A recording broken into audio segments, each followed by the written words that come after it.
Hey! Are you talented? Do you get those turn 1 scald burns? Do you get that 10% chance to freeze? Do you get that game-changing crit when you need it? Well, I got the shirt for you, friends. Talent Squad shirts are now available. Linked down below. And as always, guys, thank you for the love and support, whether you purchase the shirt or not. Have a good one, guys, and enjoy the video. What is going on, Nip Slips? Nips here, bringing you our team builder for week 5 of the GBA, going against the Milwaukee Source Bucks and Steve Magnitude himself. So, looking at Steve's team down below, I do not like this matchup at all. That Rotom Wash is really hard for me to destroy with my team. Haxorus is another problem for my team. I could get around it a little bit, put my cards right, but we'll get that shortly. Heatran is not too much of a problem as long as Diggersby's around. As long as they pop your air balloon if you bring that, or if you aren't scarfed. But like I said, that Rotom Wash is going to be a huge problem for us. I don't really foresee anything else being a problem.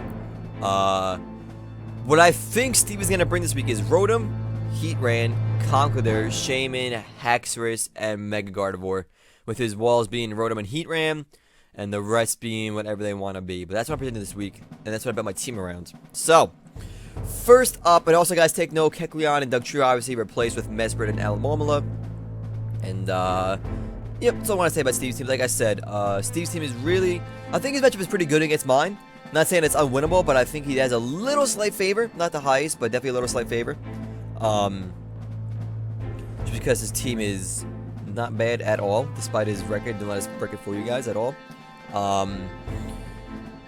I do predict that the game is either going to be completely in his favor or completely in my favor. There's going to be no in between. It's going to be a 3-4 or 5-0 for either me or him. That's what I predict right now. And, based on my team comp, that is. So, let's hop right into it. We have Mega Slowbro here. Rocking Slack Off, Scald, Calm Mind, and Psychic. Now, why those moves right there? Psych Off, obvious. Scald, obvious. Calm Mind, because Calm Mind I could set up on Heatran, Conkeldurr, Haxorus,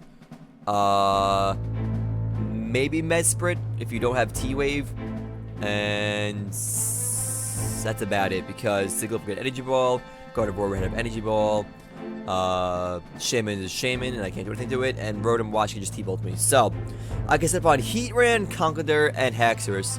3 Mons that I feel like are definitely coming this week, which gives me a 50% chance to set up with Slowbro at any given time. Granted that he does not have any setup of himself going on. So, basically, as long as Haxorus isn't at plus, I mean, if Haxorus is at +3, he still does, I think, if I don't remember if I did the calc at +3, but at +2, he still doesn't 2-shot me with D-Claws and Outrages, so I should be fine with this EV spread right here. 116 special defense, just to take a special defense a little bit better. 132 special attack to just hit as hard as possible. He's modest. The rest is in HP. I don't know why it's not there. Let's do that. And then that's our Slowbro. And then we have Excelgor. Excelgor is this and this. Something like that. I forgot what he did with him. But he's like that. And then he has Spikes, U-Turn, Bug Buzz, and Encore. Now, essentially, yes, I know his Rotom, his Mesprit, and his Sigilyph all get around Spikes, but I don't see him bringing Sigilyph and Mesprit. He might bring Sigilyph, but then he'd have to sacrifice one of those 6 Mons I just said for that. But I don't know. I think I have a good prediction with bringing those 6 Mons. So only one of them is immune to the Spikes, and Heatran's weak to them. And then the rest is just spike damage in general. So I want to try to get at least 2 or 3 layers of spikes. We're rocking a timid nature, I believe. I think I did something with his HP stat. I don't remember what I did with him, to be honest. But just know the more important thing is spikes, U-turn, Bug Buzz, and Encore. So basically, he's Sash. I might lead with him. I might go spikes first turn. Otherwise, if I see a Haxorus come in, I might try to Encore him. I might try to Encore a Conkeldurr if he goes for bulk ups. I could Encore Rotom into Will-O-Wisps. I don't know if I want to do that. Heatran into Stealth Rock if I get really risky. Mega Gardevoir, Calm Mind. I can Encore you with the Calm Minds as long as your sub isn't up. And Bug Buzz, almost Oko Shaman at this one shot if I get some or residual damage off on it, or just hit with one move beforehand, it will die to Bug Buzz.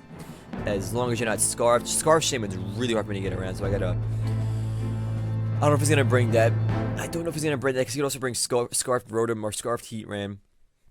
But we'll see about that in a bit, how I get around that. But like I said, this thing's basically meant to set up spikes, pivot out of there. It can be an advantage, Bug Buzz for stab, and Encore to lock you into unfavorable situations. And that leads us to, let's go with Whimsicott now. Let's go to Whimsicott. Whimsicott's a little weird this week. We have Memento, U-Turn, Moonblast, and Giga Drain. Now, with this set, we are rocking a Pixie Plate with a modest nature, because Pixie Plate and Moonblast, I think Moonblast already killed. Pixie Plate, I believe, is needed to kill Haxorus 100% of the time with this Whimsicott. Pixie Plate allows me to get that extra damage off with Moonblast, all around all your Pokemon. Giga Drain, I don't want Life Orb because I don't want to take residual damage this game. And I want to keep Whimsicott as healthy as possible because I want to be able to switch in on things and not do damage to myself, essentially. Pixie Plate allows, like I said, to get the Moonblast off with 20% more damage on every single Pokemon on his team. And it allows me to do over half the Mega Gardevoir. So I get 2-shot Mega Gardevoir if he's not like completely specially defensive, which I don't think he's going to be. I think he's gonna be like really bulky physically wise to live Diggersby's Gunk Shot possibly. But anyway, Memento to give me a answer to either Pokemon that are set up for Haxorus, anything else really, maybe even bulk up Conkeldurr, Rotom and Heatran. Basically, I'm going to Memento on something and try to set up with Feraligatr or Mega Slowbro. That's what I want to try to do this week, once Whimsicott's HP gets low enough. Otherwise, you're going to be a killer for Rotom Wash and the, what do you call it? Oh my god, I can't think of your name. Conkeldurr and the Haxorus. That's basically what Whimsicott's going to do this week. So now with that being said, let's go to Diggersby. Diggersby is a little weird this week. This needs to be changed maybe, because this is the part that gets everybody right now. He is Choice Scarf Diggersby. Now, why is he Choice Scarf? Well, Choice Scarf Diggersby is at 195 speed. If I could do that, there we go. He'll be at 195 speed at Adamant Nature, which allows me to outspeed everything I need, such as Heatran, Mega Gardevoir, Haxorus, before he boosts. Shaman's already guaranteed. Regular Shaman, if Shaman isn't what do you call it? Scarfed, and basically your whole entire team, which is what I need. Gunk Shot, Oko's, Mega Gardevoir, even if you're fully invested, which I definitely don't think it'll be fully invested, but maybe perhaps some bulk, but I don't see that happening. Oh, also one thing on Whimsicott, guys, he's modest nature also, and he outspeeds Gardevoir by 1 point. Hence why he's modest for extra damage as well. Anyway, back to Diggersby. Sorry about that. So we have Diggersby. Basically, EQ is obviously kill Heatran and do damage. Gunk Shot for the Shaman and Mega Gardevoir. Return for stab, huge damage. And last but not least, Quick Attack. Now, you may be asking, why Quick Attack even with a Choice Scarf set? Well, in case you bring Rotom Wash Scarfed, or Shaman Scarfed, or anybody else Scarfed? Even Mesprit Scarfed, I have an answer for you. And if you're low enough, Quick Attack will kill. So, that's why. You could argue that I could put on different attacks, such as Ice Punch, but I think Gunk Shot already covers more than Ice Punch would. Maybe Low Kick Diggersby for Heatran, but I would have EQ. And Low Kick for Kecleon, not Kecleon, Low Kick for Cincino, but things are already frail enough without a return.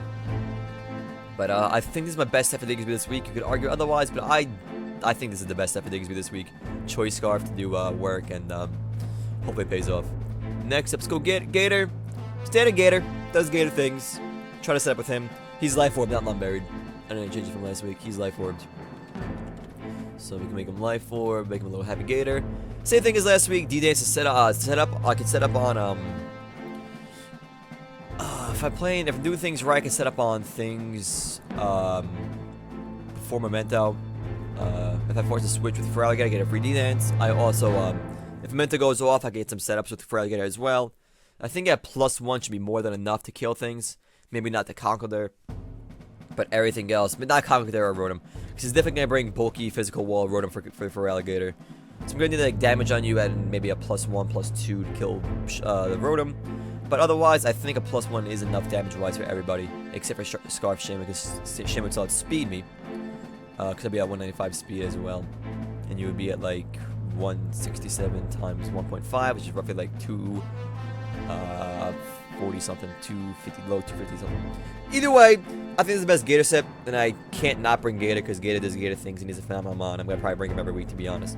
But maybe not. So maybe that would change, but I'm pretty sure Gator is almost a staple each week. And then last but not least, our Gengar. Life Orb Gengar. D-Bond for Mind Games, Shadow Ball, Sludge Bomb, and Energy Ball. Basically, I want to try to D-Bond the Rotom if he's at full HP. If not, I'll Energy Ball it. I want to D-Bond maybe Heatran, D-Bonds, let's see here. Just D-Bond even a Mega Gardevoir as well, because I can't OHKO you with Sludge Bomb. But I can't Speed you. So basically, D-Bond is from Mega Gardevoir. Rotom if he's at full HP. Even maybe Conkeldurr if he goes for knockoff to try to kill me. And that's, I think about it with his Destiny Bond. Shadow Ball coverage, Sludge Bomb coverage, Stab, Energy Ball. Shadow Ball is obviously coverage, Stab as well. And Energy Ball for Rotom and Wash. And I think that is our team for this week, folks. So basically, how am I going to win?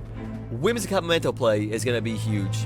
Hopefully I can Moonblast Haxorus if he brings it, which I think he is going to bring it. And OHKO it. Outspeed Haxorus by a few points as well, like 5 points if he's timid. I mean, jolly. Gator could do things if I play him right, but he doesn't have a clear-cut setup mon this week besides Heatran. And maybe... No, not Conkeldurr. Basically just Heatran. He could definitely set up on Heatran, but other than that, not really much of that's going to be happening setup-wise. But I could probably get one off on anybody and then kill. So I don't know. We'll see what happens there. I think Diggersby's going to be huge again. If that Scarf pays off, we're going to be in good shape. If not, Diggersby's going down the tubes. And I think that's going to be the wrap-up for this episode, guys. So thank you for watching. As always, that's our team builder for Week 5 against Steve and the Milwaukee Swords Bucks. Hope you guys think my team was appropriate. If not, let me know what you think I should have done down below. I'll see you guys later. Nips out for now. Enjoy your Saturday, and we'll see you guys later.